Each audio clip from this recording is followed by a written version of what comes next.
मुंबई पोलिसांनी ड्रग्ज प्रकरणी आता मोठी कारवाई केली आहे। मुंबईत 11 ठिकाणी छापेमारी टाकण्यात आली, तर यामध्ये 2,22,00,000चे ड्रग्ज हे जप्त करण्यात आलेत। 110 ग्रॅम वजनाचा एमडी ड्रग्ज ही जप्त करण्यात आलाय। यामध्ये 11 आरोपींना पोलिसांनी ताब्यात घेतलंय।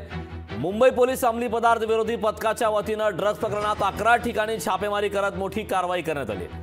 मुंबईतील 11 ठिकाणी छापेमारी करत जवळपास 2,22,00,000चे ड्रग्ज जप्त करण्यात आलेत। या कारवाईत एकूण 1 किलो 110 ग्रॅम वजनाचा एमडी ड्रग्ज हा जप्त करण्यात आलाय। तर यामध्ये ग्रँड रोड, माझगाव, नागपाडा, आगरीपाडा, सांताक्रूज पूर्व, कॉटन ग्रीन या विभागात एकूण 11 ठिकाणी छापेमारी टाकण्यात आलेली आहे। छापेमारी करण्यात आले आणि या कारवाईमध्ये एकूण 11 आरोपींनाही ताब्यात घेण्यात आलाय। एमडी ड्रग्ज प्रकरणात मोठे रॅकेट असल्याच्या अनुषंगाने मुंबई पोलीस याबाबतचा अधिक तपास हा करत आहे। अंमली पदार्थ विरोधी पथकाच्या बांद्रा पथकाने ही कामगिरी केली आहे। अटक आरोपी हे मुंबई व मुंबई शहरातील उपनगरात अशा प्रकारचे ड्रग्ज विक्री करत होते व भारताबाहेरून पाहिजे असलेल्या एका आरोपीच्या संपर्कात राहून ही ड्रग्ज खरेदी विक्रीचा व्यवसाय चालवत असल्याचं या पोलीस तपासात निष्पन्न झालं। याबाबतचे ताजी अपडेट देण्यासाठी आपले प्रतिनिधी भूषण शिंदे आपल्यासोबत जोडलेले आहेत।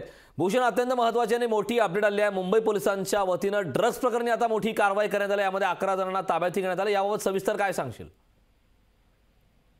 मुंबईमध्ये एक मोठी कारवाई पाहिली जाते आहे। मुंबईमधील एकंदर मुंबई पोलिसांतील अंमली पदार्थ विरोधी पथकाने ही मोठी कारवाई केलेली आहे। नक्कीच तरुणाई अनेक अंमली पदार्थांच्या आहारी केल्याचं आपल्याला निदर्शन आलं होतं, मात्र सध्या तरी कुठेतरी मोठी कारवाई आपल्याला पाहायला मिळत आहे। त्यामुळे या संपूर्ण कारवाईचं सध्या तरी स्वागत केलं जाताना आपल्याला पाहायला मिळत आहे। त्यामुळे कारवाईचं एकंदर पाहिलं तर कुठेतरी स्वागत होताना आपल्याला पाहायला मिळत आहे। नक्कीच भूषण, खूप खूप धन्यवाद या सविस्तर। लोकशाही मराठी ऐका, पहा, जागरूक रहा।